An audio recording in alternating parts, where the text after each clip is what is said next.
College থেকে বাসায় ফিরছিলাম, হঠাৎ মাঝপথে বৃষ্টি শুরু হলো। বৃষ্টি থেকে বাঁচার জন্য দৌড় দিলাম। সামনে থেকে যে একটা গাড়ি আসলো, বৃষ্টির জন্য দেখা যাচ্ছে না।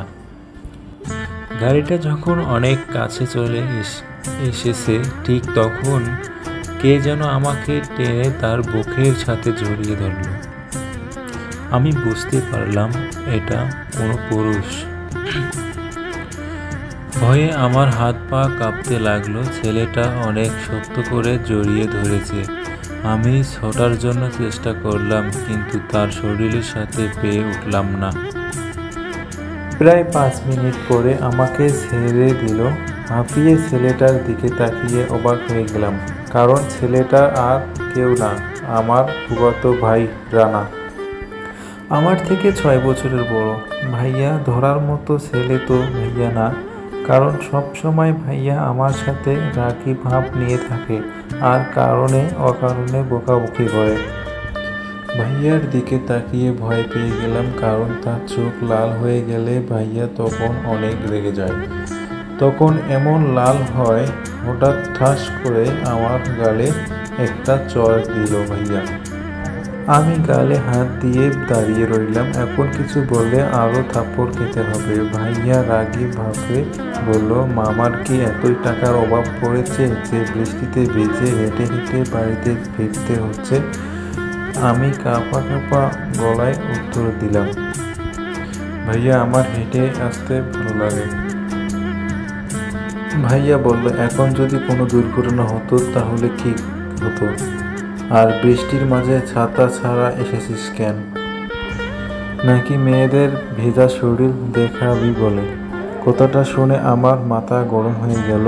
সকালে তো অনেক রোদ ছিল, আমি কি জানতাম হঠাৎ করে বৃষ্টি নামবে? কিন্তু মুখে কিছু না বলে চুপ করে দাঁড়িয়ে রইলাম। ভাইয়া বলল, এখনো কি দাঁড়িয়ে ভিজবি? তাড়াতাড়ি করে গাড়িতে বস, আমি 2 মিনিটের মধ্যে আসতেছি। ভাইয়ার কথা শুনে তাড়াতাড়ি করে গাড়িতে বসলাম। ভেজা শরীর, কারণ একটু শীত লাগছে। একটু নেমে দেখলাম ভাইয়া ফোনে কার সাথে যেন কথা বলছে। বৃষ্টিতে ভেজার কারণে ভাইয়াকে অনেক সুন্দর লাগছে। এমনিতে অনেক হ্যান্ডসাম ছেলে ভাইয়া আমার। আমি আবার সব সময় সাধারণভাবেই থাকি।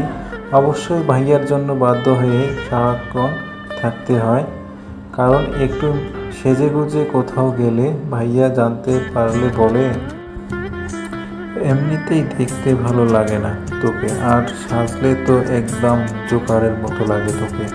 এসব কথা বলে ভাইয়া 5 মিনিটের মধ্যে শপিং এর ব্যাগ হাতে দিয়ে বলল, নষ্ট পোশাকগুলো চেঞ্জ করো, তারপর দারুণ লাগবে তোকে।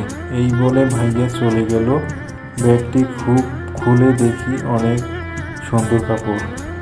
গাড়িতে গিয়ে পোশাকগুলো পাল্টে ফেললাম। ভাইয়াকে ডাক দিলাম। ভাইয়া এসে কোনো কথা না বলে গাড়ি চালাতে লাগলো। 15 মিনিটের মধ্যে বাসায় পৌঁছে গেলাম। গাড়ি থেকে নেমে বাসার দিকে যেতে আবার ফিরে এসে ভাইয়াকে বললাম, হঠাৎ তুমি ওদিকে কেন গিয়েছিলে ভাইয়া? ভাইয়া বলল, সেটা তোর না জানলেও চলবে। এই বলে চলে গেল। আমি বাসায় ঢুকে সোজা নিজের রুমে চলে গেলাম। রুমে গিয়ে ফ্রেশ হয়ে আমার বেস্ট ফ্রেন্ড নেহাকে কল দিলাম, কিন্তু ফোনটা ওয়েটিং পেলাম।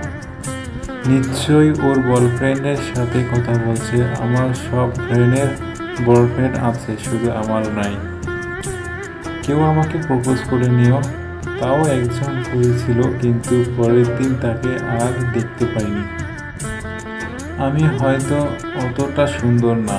এদিকে মার ডাক শুনে খাবার খেয়ে এসে একটা লম্বা ঘুম দিলাম। বিকালে ভাইয়া পড়াতে আসলো।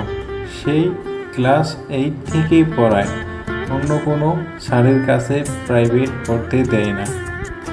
কেন যে আমাকে পড়াতে আসে সেটাই বুঝতে পারি না। হঠাৎ মনে হলো ভাইয়ার ছোট বোন রুমা আছে, আমাকে দিবে বলে। আসবে?